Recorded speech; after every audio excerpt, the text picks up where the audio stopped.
you're prepared to confront your deepest fears, welcome to our world. Welcome to the Horrorscape Chronicles.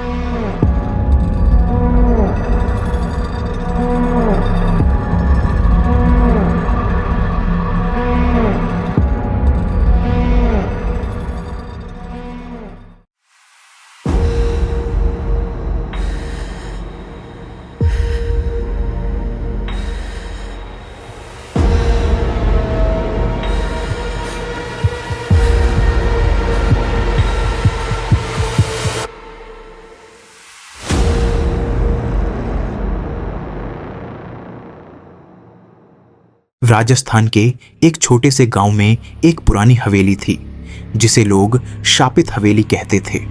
हवेली के बारे में कई कहानियां प्रचलित थीं। कुछ कहते थे कि वहां एक आत्मा भटकती है, तो कुछ कहते थे कि जिसने भी वहां कदम रखा वह कभी लौट कर नहीं आया। रवि, एक युवा पत्रकार जो अंधविश्वासों पर विश्वास नहीं करता था, इस हवेली के रहस्य को उजागर करने का निर्णय लेता है। वह अपने 3 दोस्तों अजय, नेहा और रोहित के साथ हवेली में जाने का फैसला करता है। गांव के बुजुर्गों ने उन्हें चेतावनी दी, लेकिन वे इसे सिर्फ एक कहानी समझकर अनदेखा कर देते हैं।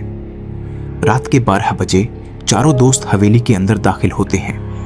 हवेली के अंदर घना अंधेरा था, हवा में अजीब सी ठंडक थी और हर कोने से अजीब सी आवाजें आ रही थीं। जैसे ही उन्होंने टॉर्च जलाकर चारों ओर देखा, उन्हें दीवारों पर अजीब चित्र और पुराने खून के धब्बे दिखाई दिए।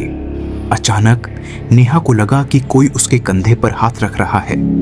वह घबराकर पीछे मुड़ी, लेकिन वहां कोई नहीं था।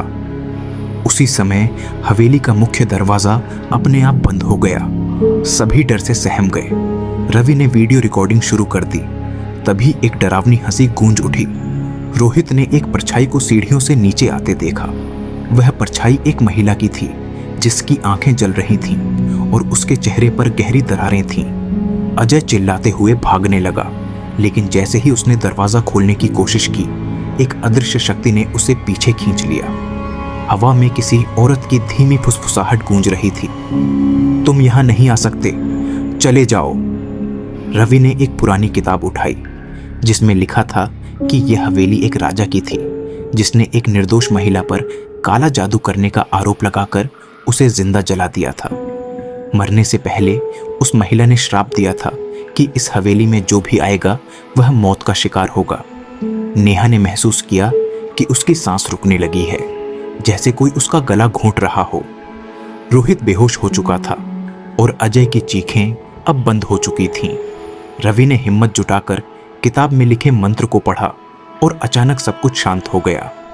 सुबह गांव वालों को हवेली के बाहर सिर्फ रवि और नेहा बेहोश मिले।